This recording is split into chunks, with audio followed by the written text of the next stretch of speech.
A man was talking to us one day in his 60s. He had just lost everything.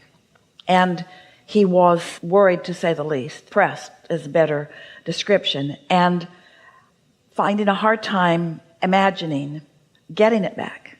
Because in his description to us, he had spent his whole lifetime getting there. And now it didn't feel to him like he could just start over again. And we said to him, but you're not understanding what your true power is, what your true leverage is, or what your true assets are. You're not understanding that with everything that you lived and everything that you asked for, that you've got a vibrational currency going on. And that this big contrast where you've lost it all has caused a big bounce of desire that is active and vibrationally wanting to influence you back into its fold. It's not about starting over, because you're not starting over vibrationally. And since vibration is the name of this game always, and since the vibration now is bigger and more robust, and you've got more non-physical energy in on it than you ever have before, your probability of financial success is greater now than it has ever been.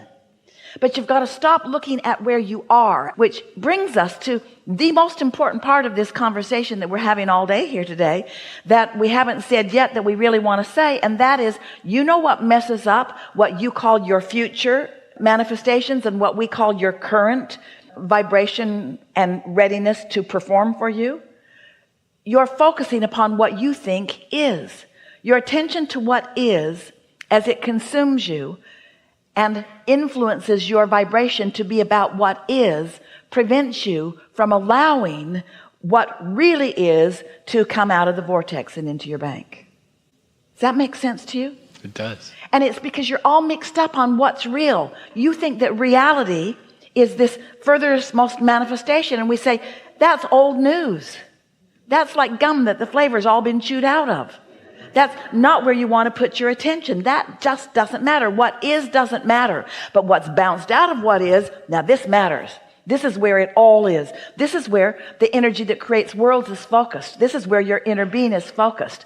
This is where all the cooperative components have already been gathered. You just have to figure out how to be one of those cooperative components, which means you got to figure out how to stop worrying, which means you've got to stop letting what you think really is be less important to you by putting your attention somewhere else. So when we say, not a good idea to think about that, you say, okay, I won't think about that thing that I'm thinking about. I'm not going to think about that thing that I'm thinking about anymore, because thinking about it isn't good, and I'm not going to think about it, but I'm thinking about it, because you're thinking about that thing that you don't want to think about. So you got to think about something else. And often when you pick up the stick and you want to think about this end, you're thinking about that end, then you need to pick up a different stick, because that stick already has enough influence going on that it's more difficult for you to find your alignment. Now, when you hear this, it's going to make all the difference in the world for you, all of you. Any of you have anything that you want, just stay with us for a little bit, because this is how it is. You've put it all in your vortex through all of these step one moments that you've had. And Source has gathered it all up, and it's gestating, and it's ready in varying degrees to flow into your experience in ways that you can feel it, and ways that you can know it, and then ways that you can sniff it out, and then in ways that you can see it. These are thoughts turning to things, and they are in various stages of that becoming. So when you get it, that these things are becoming, that they are turning to things, and you choose a subject that you are not resistant about, then these steps that we've been talking about start making sense to you, because you did all these step ones, and so you've got all of this stuff brewing and ready for you. You don't have to focus on the precision or the specifics of these things in order to allow them to come about. You just can't focus in opposition. You could have 10 things that matter to you.